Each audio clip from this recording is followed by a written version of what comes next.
Hai, Shalom. Kembali saya Andre di acara The Wednesday Message, pesan di hari Rabu. Apa kabarnya? Semoga sehat selalu. Saat ini saya berada di Statue of Liberty, saudara. Tapi bukannya di New York. Ini yang di Batam, saudara. Minggu ini saya ingin melanjutkan pesan dari apa yang saya sampaikan minggu kemarin, supaya ada balance, saudara, supaya jangan salah kita tanggap bahwa cukup kita hidup jujur, takut akan Tuhan, kita pasti sukses dalam pekerjaan dan dalam bisnis kita. Ada satu hal yang harus kita lakukan, bahkan boleh dikata ada satu hal yang tidak boleh kita lakukan. Maka dari itu, judul tema daripada Wednesday Message minggu ini yaitu apa, saudara? Belajar kepada binatang. Suatu judul yang sangat kontroversi, saudara. Tapi izinkan saya membaca ayatnya supaya kita mengerti. Perhatikan di sini di dalam Amsal pasal yang ke-6, saya akan mulai baca dari ayat yang ke-6 sampai dengan 11. Hai pemalas, pergilah kepada semut, perhatikanlah lakunya dan jadilah bijak. Biarpun tidak ada pemimpinnya, pengaturnya atau penguasanya, ia menyediakan rotinya di musim panas dan mengumpulkan makanannya pada waktu panen. Hai pemalas, berapa lama lagi engkau berbaring? Bilakah engkau akan bangun dari tidurmu? Tidur sebentar lagi, mengantuk sebentar lagi, melipat tangan sebentar lagi untuk tinggal berbaring. Maka datanglah kemiskinan kepadamu seperti seorang penyerbu dan kekurangan seperti orang bersenjata. Nah saudara, firman ini cukup luar biasa keras, saudara. Bahkan boleh dikatakan firman ini menegur saya. Pernah menegur saya waktu awal-awal saya bekerja, saudara. Saya bekerja mungkin agak sedikit malas, terus ngantuk, saudara. Tiba-tiba saya tertidur. Dan kemudian ketika saya kebangun, saudara, tiba-tiba kenapa saya ngantuk ya? Dan saya langsung, sudahlah, daripada nggak ada kerjaan, daripada duduk aja saya baca firman Tuhan. Dan saudara percaya atau tidak, firman yang saya baca pertama ini, saudara. Saya pun kaget sampai saya tertawa dan tersenyum bagaimana Allah menegur saya melalui firman ini. Nah saudara, sebagaimana firman ini dikatakan bahwa semut ini tidak ada penguasanya, tidak ada pemimpinnya, tapi bisa dapat bekerja dengan luar biasa sampai menyimpan makanan, saudara, untuk musim dingin. Saudara bisa bayangkan kita sebagai anak-anak Tuhan ketika kita malas, saudara. Kita yang jelas-jelas bekerja, ada pemimpin kita, tapi justru kita malas. Bagaimana kita mau berhasil? Oh, yang penting hidup jujur, yang penting kita takut akan Tuhan. Betul, saudara, itu saya percaya itu adalah kunci utama. Tetapi kalau tidak dibandingkan dengan kerajinan, saudara, kita tidak pernah berusaha. Contohnya sangat sederhana, saudara. Ketika saudara mau bekerja, ngelamar pekerjaan, kalau saudara tidak memasukkan lamaran, saudara tidak membagikan lamaran, mengirim email, memasukkan lamaran, saudara bagaimana berharap bahwa saudara tiba-tiba dapat pekerjaan? Misalnya seorang orang tiba-tiba telepon saudara, ya saya ingin meng-hire kamu sebagai karyawan. Terus saudara bingung, tahu dari mana? Oh, tahu dari Tuhan. Tuhan ngomong sama saya. Tiada yang mustahil bagi Tuhan. Tuhan sanggup melakukan itu. Tetapi saudara, kalau kita tidak melakukan bagian kita, bagaimana kita mau mendapatkan berkat Tuhan? Saya mau mengambil contoh dari Alkitab, saudara, yaitu apa? Suku bangsa Israel. Saudara, di dalam kitab Yosua kita tahu bagaimana bangsa Israel setelah menyeberang ke tanah Kanaan, tanah yang sudah dijanjikan Tuhan menjadi milik mereka, tanah yang dikatakan berlimpah-limpah susu dan madunya, dan berarti suatu tanda simbol sebagai berkat yang luar biasa daripada Tuhan. Dan mereka betul-betul menaklukkan suku Kanaan doang dan menduduki daripada tanah Kanaan. Tetapi saudara, 18 pasal kemudian, di pasal 18 ada sesuatu hal yang aneh, saudara. Kenapa? Karena saya akan bacakan buat saudara di dalam Yosua pasal yang ke-18 mulai dari ayat yang pertama, kedua, dan ketiga. Maka berkumpullah segenap umat Israel di Silo, lalu mereka menempatkan kemah pertemuan di sana, karena negeri itu telah takluk kepada mereka.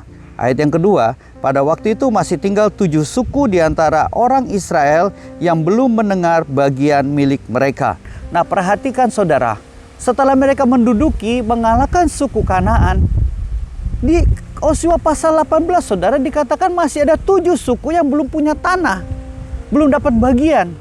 Nah saudara, kenapa? Apakah mereka mungkin memang tidak dapat, atau tanahnya terlalu kecil, atau mungkin mereka berebut dan segalanya? Tidak, saudara. Ternyata kuncinya ada di dalam ayat yang ketiga yang saya bacakan buat saudara. Sebab itu berkatalah Yosua kepada orang Israel, berapa lama lagi kamu bermalas-malas sehingga tidak pergi menduduki negeri yang telah diberikan kepadamu oleh Tuhan Allah nenek moyangmu?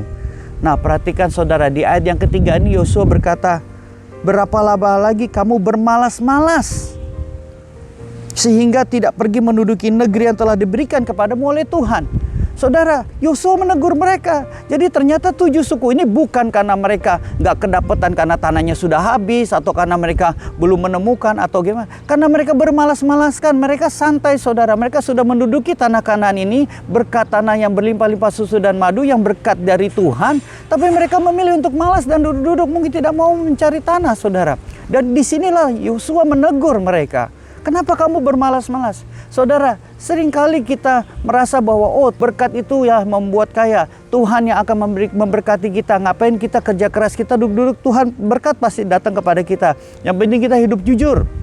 Yang penting kita takut akan Tuhan. Saudara, kalau kita bermalas-malasan, bagaimana berkat itu datangi kita juga? Sambil contoh saudara, ketika ada pesta, saudara disediakan makanan all you can eat buffet saudara, semua dari mulai daging-daging, sayur-sayur, semua makanan-makanan mahal, kue-kue dan segala macam. Tapi kalau saudara tidak menghampiri meja itu dan mengambilnya dengan sendok dan menaruh di piring dan memakannya, bagaimana saudara mau menikmati berkat buffet itu? Demikian juga dengan berkat Tuhan. Jangan kita berpikir bahwa berkat Tuhan tuh secara supranatural tiba-tiba jatuh di kaki kita, atau mungkin dibuka pintu di depan rumah kita sudah ada segempok uang emas atau makanan. Memang tiada yang mustahil saudara. Tapi apakah seperti itu senantiasa berkat Tuhan? Ada bagian kita yang harus kita lakukan saudara. Dan saudara tahu, ada suatu hal yang harus saya ingatkan kepada saudara. Bahwa ternyata saudara, yang dimaksud dengan rajin itu termasuk apa saudara? Ketika kita mengembangkan talenta atau skill yang Tuhan berikan kepada kita. Kalau kita tidak mengembangkan talenta, kita tidak mengembangkan skill, talenta yang Tuhan percayakan kepada kita, tidak melakukan bagian kita, kita dianggap sebagai hamba yang jahat dan hamba yang malas. Saudara tahu ya apa yang saya maksud ini? Yaitu apa saudara? Berbicara tentang setia dalam perkara yang kecil. Di dalam Matius saudara, pasal yang ke-25 saya akan ceritakan buat saudara. Maka jawab tuannya itu, hai kamu hamba yang jahat dan malas. Jadi kamu sudah tahu bahwa aku menuai di tempat di mana aku tidak menabur dan memungut dari tempat di mana aku tidak menanam. Nah saudara, ayat ini dikatakan bahwa hamba yang tidak setia dalam perkara yang kecil dikatakan bukan hanya jahat saudara, tapi malas. Nah saudara tahu, berarti saudara ketika kita dipercayakan talenta kepada Tuhan, skills, kemampuan, gift, karunia, dan kita tidak mengembangkannya meskipun hanya satu saudara, kita dianggap hamba yang jahat dan juga malas saudara. Saudara, hamba ini saudara, dia mungkin berpikir cuma satu talenta. Tapi saudara tahu nggak bahwa satu talenta itu kalau diuangkan sama dengan 15 tahun gaji. Atau mungkin kalau hitungan Indonesia sudah berapa saudara. Apalagi kalau konteks ini di Israel bisa berapa saudara. Hampir MM-an 5-7 M saudara. Kalau diuangkan. Nah, tapi hamba ini berkatakan dia malas dan jahat. Sehingga dia tidak mau apa-apakan talenta dan skills itu. Sedangkan maka itu kita saudara, ketika kita dipercayakan meskipun hanya satu talenta, kita setia dalam perkara kecil, jangan malas tapi rajin saudara. Kembangkan talenta itu.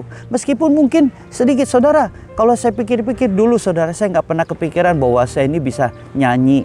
Tiba-tiba saya bisa jadi singer, terus tiba-tiba bisa jadi WL, terus tiba-tiba bisa main drum saudara. Terus sekarang saya bisa menyampaikan firman di mimbar. Tidak pernah terbesit di dalam pikiran saya dulu ketika saya bertobat bahwa suatu saat saya akan berdiri di mimbar menyampaikan firman Tuhan. No way. Bahkan bisa main drum, bahkan WL saudara. Padahal saudara tahu suara saya ini pas-pasan saudara. Saudara bisa suara satu, nggak false saya udah bagus saudara. Jangankan suara 2, suara 3. Bisa suara pas aja, nggak false itu sudah mujizat saudara. Tapi saya bisa memimpin pujian. Bukankah itu suatu hal yang di luar dari pikiran saya? Dan baru saya menyadari ketika kita setia dalam perkara kecil, jangan malas, rajin.